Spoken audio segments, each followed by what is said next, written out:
Shalom Bapak Ibu Saudara yang terkasih dalam Tuhan Yesus Kristus. Selamat berjumpa lagi di dalam Renungan Sabtu edisi 13 Juli 2024. Senang sekali bisa kembali menyapa Bapak Ibu Saudara semua di dalam kasih Tuhan kita Yesus Kristus. Mari kita berdoa.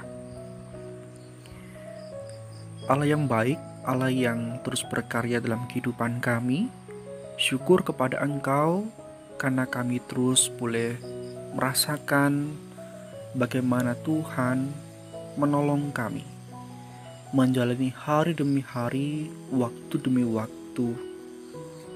Masalah demi masalah pun kami dapat atasi dengan pertolongan dan pemeliharaan Tuhan yang nyata. Dan hari ini pun ketika kami memiliki kesadaran penuh, kerinduan yang dalam untuk mengawali hari, sepanjang hari yang akan datang dengan menghadap dan bersekutu bersama dengan Tuhan, itu pun adalah berkat yang Kau berikan kepada kami. Sebab itu kami memohon di tengah-tengah kelemahan kami sebagai manusia, kami meminta supaya waktu selama beberapa menit ke depan menjadi waktu yang berharga bagi kami bersama dengan Engkau. Demi Kristus kami berdoa. Amin. Bapak Ibu Saudara, suatu kali ada seorang jemaat yang bertanya kepada saya, Mas Amos, bagaimana cara berdoa yang benar itu? Apakah selama ini doa saya salah?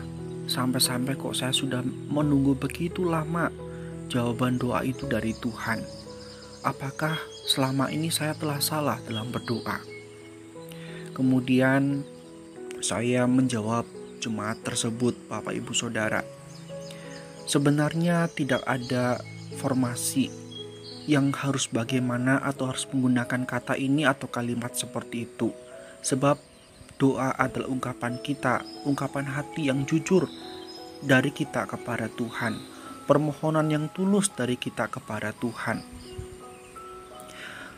Lalu kemudian saya bertanya kepada jemaat itu, bagaimana Bapak selama ini telah berdoa?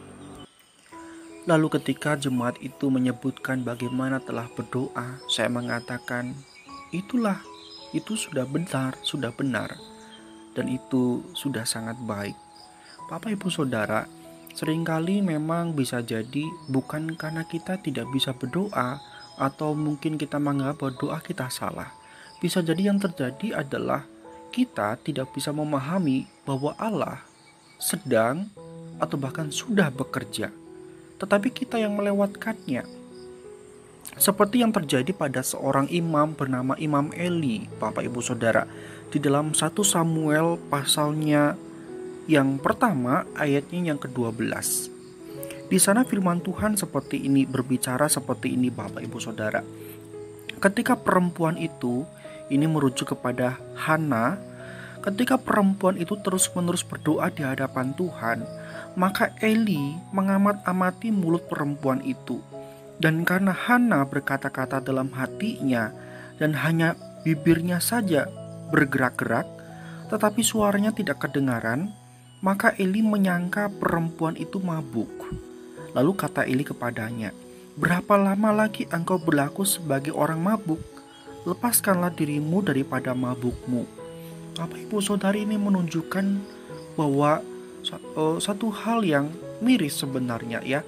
Untuk seorang imam seperti Eli ini, dia tidak bisa memahami bahwa Allah sedang bekerja dalam diri Hana yang waktu itu sedang berdoa dengan sungguh-sungguh di bait Allah, di bait suci, untuk memohon ya Tuhan membuka rahimnya yang mandul itu. Bapak Ibu Saudara yang terkasih dalam Tuhan Yesus Kristus, firman Tuhan ini mengingatkan kepada kita dua hal.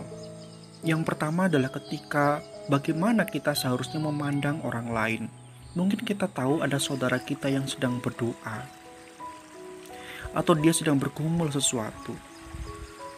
Ketika saudara kita itu men-sharingkannya, membagikannya kepada kita, bercerita kepada kita akan sebuah pergumulan atau satu pengalamannya, jangan sampai kita seperti Imam Eli yang Bapak Ibu Saudara, yang gagal paham bahwa Allah sedang bekerja dalam diri seorang Hana, bahwa Allah sedang bekerja dalam diri saudara yang sudah bercerita kepada kita itu. Kita ingat bukan bahwa setelah Hana berdoa dengan sungguh-sungguh di bait suci itu, Allah mengabulkan doanya. Dari rahim seorang Hana lahirlah Samuel yang menjadi pemimpin sebuah bangsa yang sangat besar, bangsa Israel. Jadi jangan sampai Bapak Ibu Saudara kita merendahkan orang lain akan sebuah proses pergumulan rohani yang sedang dihadapi oleh saudara kita. Lalu yang kedua adalah bagaimana kita sendiri Bapak Ibu Saudara menjadi peka akan pekerjaan Tuhan, akan jawaban doa daripada Tuhan. Kalau kita begitu lama atau sekian waktu tidak menerima jawaban doa daripada Tuhan, kita merasanya seperti itu. Tapi kalau hati kita tidak peka, mungkin kita sudah melewatkan jawaban doa dari Tuhan itu. Mungkin hari kemarin Tuhan sudah jawab doa kita, tapi kita nggak peka, kita sudah melewatinya. Sebab itu Bapak Ibu Saudara, ini menjadi satu hal yang penting ketika dikatakan, meskipun dikatakan bahwa doa itu adalah nafas kehidupan, jangan sampai Bapak Ibu Saudara, sebagaimana kita seringkali lupa merasakan bahwa kita sedang bernafas, demikian juga jangan sampai kita lupa bahwa ketika kita berdoa, kita justru melewatkan jawaban doa atau doa yang sudah dijawab oleh Tuhan itu. Mari kita memperhatikan bagaimana kita telah menghidupi kehidupan doa kita, Bapak Ibu Saudara. Jadi sama seperti kita sering lupa bahwa kita sedang bernafas, jangan sampai kita juga lupa atau melewatkan bagaimana Tuhan sudah menjawab doa kita.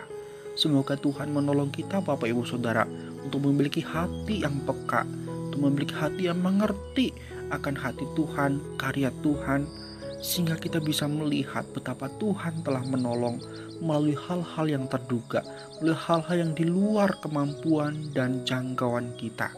Percayalah bahwa Tuhan adalah Maha mendengar. Dia mengerti pergumulan kita, bahkan sudah lebih tahu sebelum kita mengungkapkannya. Dan satu hal yang pasti juga, Beliau memberikan jawaban doa kepada kita. Amin. Mari kita berdoa. Ya Tuhan, ampuni kami ketika kami melewatkan banyak hal karya Tuhan, kemuliaan Tuhan, kebaikan Tuhan dalam kehidupan kami. Ampuni kami ketika kami tidak menyadari bahwa Tuhan telah menjawab, Tuhan telah memberkati, Tuhan telah menolong.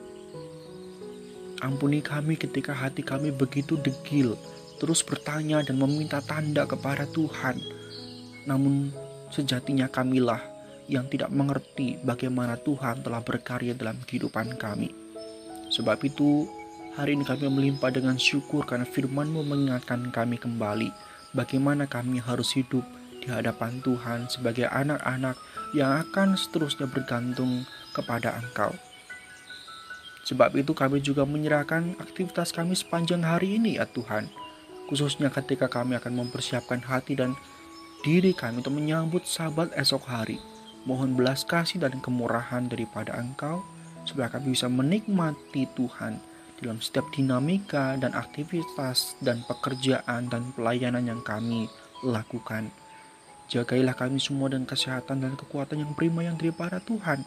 Hibur kami yang sedang sedih, sembuhkan kami juga yang sedang sakit.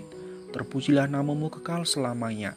Di dalam nama Tuhan Yesus Kristus kami berdoa. Amin. Selamat beraktivitas Bapak Ibu Saudara. Tuhan beserta kita.